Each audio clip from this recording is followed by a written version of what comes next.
Don't ever change for anybody. Don't ever trade your soul. Don't even listen to him. He don't know nothing at all. Try not to get too involved, but really it's breaking my heart. Hey, I am here with a little VSG Storytime. I'm sure we all have little stories to tell, so I'm going to just jump right in. So the other day, I go to get my hair done. I show up a little bit early to my appointment, so my stylist is still servicing another client. That's fine. I haven't seen her since she did my sew and pre-op, so I've lost 44 pounds since the last time I've seen her. I'm 3 months post-op. So she's telling me how good I look. We're talking about my surgery. We're talking about the upcoming surgery that she's going to have next month as well. We're just having general conversation. Now, the person in her chair looked familiar to me, but I wasn't sure if she was the person I thought she was, but it was just neither here nor there. We're having a conversation, and this person does start to, make little ad-libs on the side and start to make little comments into the conversation. She's saying things like, oh, yeah, I got approved for that surgery 3 years ago, but I didn't want to lay on the table. I didn't want anyone cutting on me. I'm scared of this. I'm scared of that. And I'm just like, okay, understandable. Respect. And so I'll continue with my conversation. We're having our conversation. She's also saying things like, oh, well, they told me that it would mess me up more than not having the surgery. They said that I shouldn't get it because this or that. They. So I'm like, so the medical professionals that approved you for the surgery told you that it would mess you up? She's like, oh, no, they said. So I was just like, oh, okay. Kept going about the conversation. So then at this point, we're having this conversation and she just keep making these comments. I said them quickly, but they're, throughout the conversation. So once she makes one too many ad-libs, makes too many little comments, I finally just say to her, I say, okay, well, because what it was is we were talking about the reasons I had it because of my sleep apnea. My stylist asked me, has it gotten better, and so on and so forth. My pre-diabetes, my vitamin deficiency, so on and so forth. So that's when she does interject and say that she also has sleep apnea. She also is pre-diabetic and has some other issues as well. So I'm just like, okay, that's what prompted me to say, okay, well, you're so scared of getting this surgery. You're not scared of not waking up. You're not scared to stop breathing in your sleep. You're not scared of having an aneurysm in your sleep from your heart overworking, trying to compensate for the fact that you stop breathing continuously throughout the night, because that was my biggest fear, and that's what prompted me to get the surgery. You're scared of not waking up on the table surrounded by medical professionals, but you're not scared of going to bed and not waking up in the bed alone or leaving your kids to find you or something. You're not scared of that. That's what I would be scared of if I were you, Miss Mommas.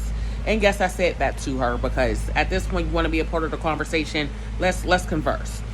So I make that comment to her and we continue on with the conversation.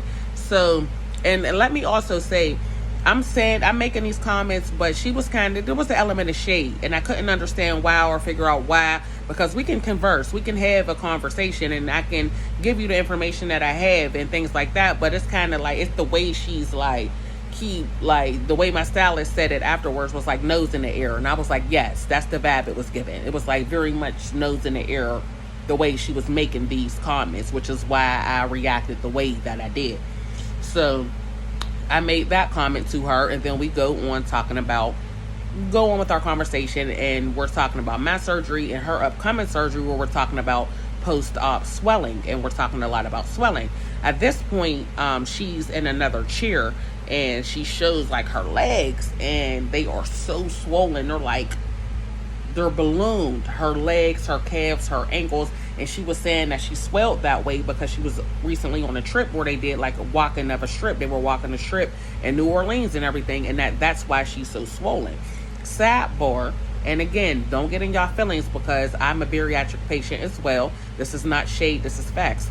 But the girl's very much obese. Very much morbidly obese. She was very much huge. So the fact that she's swollen and all these things too. So I'm just like, that's what I took this time to be a little petty and say, you keep talking about how scared you are about this surgery and laying on the table and people cutting on me, and you're scared that people have people cutting on you. I said, that's what I'm scared of. I'm scared of that right there. I'm scared of not being able to do something as simple as walk without my body swelling up like the marshmallow man. Like, that's what scared me. That's what I'm afraid of, just even as a woman. You know what I mean? That's not a look that I want for myself. That's not a good look. You know what I mean? And I have kids, and I have 2 grandkids. I do not want to be swelling up for doing something as simple as walking. So I said that to her and continued on with the conversation. And I'm just saying all this to say that people have so much to say about bariatric surgery, but be the best candidates themselves. Y'all talk about what y'all scared of. Y'all scared of getting surgery. Are you not scared of the health issues that you have? And I get that if you're scared of surgery, so you go another route. Respect.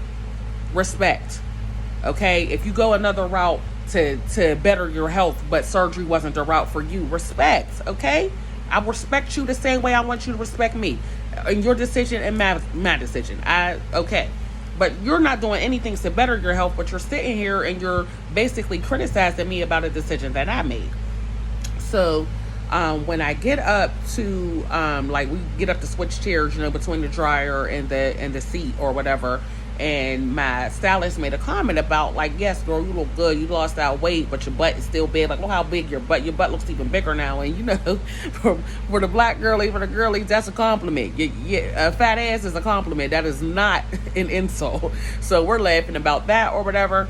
And the girl, like, I see her surveying my body at this point, and she's like, oh, you know what?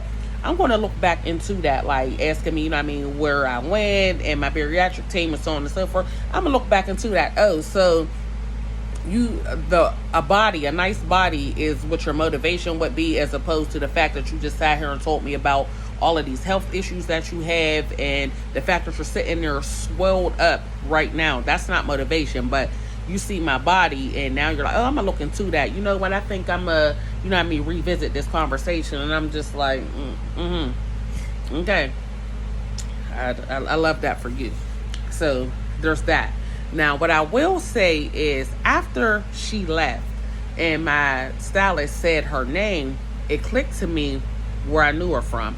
And she was familiar. Y'all, tell me why a few years ago, I was the assistant general manager at Steak and Shake. And this person would come in like twice a week. I'm no bullshit. She would come in like twice a week, order a bunch of food for her and her kids, sometimes her mama too. They will order all this food, leave just enough on the plate, like 2 bites of a burger and 4 French fries, to say that the food wasn't to their liking. It wasn't what they ordered. It was cold, XYZ, whatever, because Steak and Shake has this policy of, basically, you get away with murder at Steak and Shake, okay? And they would comp this whole meal for this woman. And she did it like twice a week. We were in her rotation. So once I was alone on the floor running the store and it was my show to run, I banned her from the store. You can't come back here. If you are so dissatisfied with the service all the time, you are so dissatisfied with the food all the time, don't come back. I said, and I am allowed to refuse service to anyone for any reason. This is a private establishment. This is not the public. This is private. You can't come back. You can't come back. She leaves a mess on the tables. Her 3 kids, sometimes her mom too. She's not tipping my servers. She's not, you know what I mean? You're causing an issue at this point. You're making more work for my dishwashers. You're causing a problem. So once it was on me, oh yes, I banned her from the store. So now, like, once that clicked in, I'm like, oh, is that why you was throwing shade, Miss Mommas? Because I didn't let you come back and get no more free burgers and fries that you obviously didn't need, because I didn't know it was her, because she had gotten so much bigger. She had gained so much more weight that's why I wasn't sure if it was her. I did you a favor banning you from Steak and Shake, Miss Mommas, but that's when it hit me why she was being the way that she was for no reason. It's because I banned you from Steak and Shake a few years ago, honey. Like, seriously. And then when I said that to my stylist, she said, makes sense, because she does that at Texas Roadhouse now all the time. Oh, Longhorn. She said it was Longhorn. Come on now. So you running around scamming out free meals, sitting over here just eating yourself into an early grave, and you're mad at me, so you just had to throw shade? Y'all, I thought this one was too hilarious not to share. But I'll see y'all in my next one. Butterfly, you're a butterfly. Butterfly, wings spread, just let it fly. Butterfly.